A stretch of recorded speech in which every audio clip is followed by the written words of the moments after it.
इंकलाब जिंदाबाद, लड़ेंगे जीतेंगे, लड़ेंगे जीतेंगे, लड़ेंगे जीतेंगे, ओपीएस हम लेके रहेंगे, ओपीएस हम लेके रहेंगे। एक नारा हो रहा है मेरा, मरना सीखो, जीना है तो मरना सीखो, जीना है तो मरना सीखो। हजारों की तादाद आपने पहले लोग यहाँ पर आए दो नारों से जोरदार और यहाँ की आवाज में मेरा सहयोग करना है। इनकलाब जिंदाबाद, जिंदाबाद, मोदी सरकार मुर्दाबाद, मोदी सरकार मुर्दाबाद, हिटलरशाही नहीं चलेगी, गुंडागर्दी नहीं चलेगी। आदरणीय आज की इस कर्मचारी अधिकार रैली और धरना जो ईपसप के और दिलीप सब के प्रधान साथी राष्ट्रीय महासचिव ईपसप के साथी प्रेमचंद जी, जिन्होंने पूरे भारतवर्ष के कर्मचारियों में एक उत्सुकता पैदा कर दी। अब जब तक इकट्ठे नहीं हो गए, मैं आप लोगों से अपील करता हूं अगर भाई सारे भारतवर्ष के एम्प्लॉइज एक हों, मजदूर एक हों, किसान एक हों, सारी सरकारों से लड़ सकेंगे। मैं हरियाणा से संबंधित हूं साथियों। हरियाणा प्रदेश वो भूमि है जहां महाभारत की लड़ाई श्री कृष्ण जी के नेतृत्व में जीती गई थी।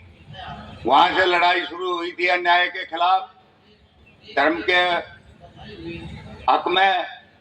मोदी सरकार का एक नारा है, एक राष्ट्र एक संविधान, एक राष्ट्र एक विधान, एक राष्ट्र। आगे कोई बात नहीं करते। Federation of central university staff focus का राष्ट्रीय अध्यक्ष हूँ और दिल्ली यूनिवर्सिटी कॉलेज कर्मचारी यूनियन का प्रेसिडेंट हूँ। साथियों, हमने कॉल दी थी आज के जंतर मंतर पे धरने की। बहुत लोग आए हैं, ऐसी कोई बात नहीं है नहीं आए, बहुत लोग यहाँ धरने पे आए हैं और धरने को उन्होंने सफल बनाया है। इसके लिए मैं सभी का धन्यवाद करता हूँ जितने लोग यहाँ पे आए हैं। और दूसरा जो भी हमारी डिमांड है, ओल्ड पेंशन स्कीम की अगर हमारी डिमांड है कि देश के अंदर 1972 वाली ओपीएस लागू होना चाहिए। अगर हमारे देश के माननीय सब पेंशन ले रहे हैं तो वो हम सबको मिलनी चाहिए, कर्मचारी को मिलना चाहिए। सरकार कहती है और यूपीएस दोनों जो सरकार की स्कीम है सर, वो कंट्रीब्यूटरी स्कीम है। उसमें कर्मचारी अपना पैसा देता है 10%। जिस व्यवस्था की हम डिमांड कर रहे हैं वो 2004 से पहले की है, उसमें हमें कुछ देना नहीं पड़ता था, वो सरकार हमें पेंशन देती थी। आज की डेट में जो भी दोनों स्कीमें लेकर सरकार आ रखी है उसमें कर्मचारी का पैसा कटता है 10%, उससे सरकार देती है, उसका हम विरोध करते हैं। एनपीएस में जो भी उस समय एनपीएस इम्प्लीमेंट हुई और जिस तरह के समझ उस समय कर्मचारियों को दिखाए गए कि बाजार में पैसा लगेगा, आपको इस पेंशन से ज़्यादा पेंशन मिलेगी, लोग धोखा खाया उस समय, लोगों ने धोखा खाया। लेकिन आज की डेट में जब वो एनपीएस के रिजल्ट आ रहे हैं, कुछ साथी रिटायर हो रहे हैं या किसी की डेथ हो गई है, उस केस में उनको 2000 रुपये पेंशन, 2500 रुपये पेंशन, 3000 रुपये पेंशन। अगर 3000 रुपये पेंशन किसी परिवार को मिल रही है और उसको पैसा भी नहीं मिल पाया है, उसको कम से भी कम इतना पैसा मिले कि वो अपने बच्चों को पाल सके।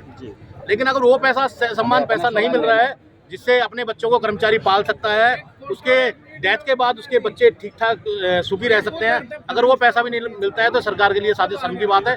इसके ऊपर सरकार को विचार करना चाहिए और हमारी जो ओपीएस है उसको लागू करना चाहिए। रिटायर होने के बाद कुछ कर्मचारियों को पैसा भी टाइम पर नहीं मिल पाता, उसके लिए क्या कहेंगे? सर, रिटायरमेंट होने के बाद तो पैसा, मुझे नहीं लगता इसमें सरकार का कोई दोष है, क्योंकि ये तो हमारे सिस्टम का दोष है। सरकारी पैसा खैर दिल्ली गवर्नमेंट के अंदर पीछे सरकार के हमारे यहाँ दिक्कत थी, अदरवाइज मुझे ऐसा नहीं लगता कि सरकार का जो पैसा है जो हमारा बनता है वो तो कम से कम मिल ही जाता है। वो वाली क्या लगता है सर, आज ज्ञापन किसको दिया? नहीं, ज्ञापन तो हमने प्राइम मिनिस्टर ऑफिस को दिया है, प्राइम मिनिस्टर साहब को ज्ञापन दिया है। हमने उनसे यही कहा है कि एक तो ओपीएस, दूसरा जिस तरह प्राइवेटीकरण देश के अंदर हो रहा है, आउटसोर्सिंग हो रही है, आउटसोर्स से आज की डेट में कर्मचारी भर्ती किए जा रहे हैं, उसका हम सब विरोध करते हैं। बिल्कुल सरकार की इंकलाब जिंदाबाद, जिंदाबाद, जिंदाबाद, इंकलाब जिंदाबाद, जिंदाबाद, जिंदाबाद, जिंदाबाद, जिंदाबाद, हमारी एकता जिंदाबाद, इंकलाब जिंदाबाद, इंकलाब जिंदाबाद, इंकलाब जिंदाबाद, जिंदाबाद, जिंदाबाद सेफ जिंदाबाद सेफ जिंदाबाद ओपीएस लेकर रहेंगे लेकर रहेंगे लेकर रहेंगे लेकर रहेंगे लेकर रहेंगे लेकर रहेंगे लेकर रहेंगे ओपीएस लेकर रहेंगे लेकर रहेंगे लेकर रहेंगे ओपीएस लेकर रहेंगे लेकर रहेंगे लेकर रहेंगे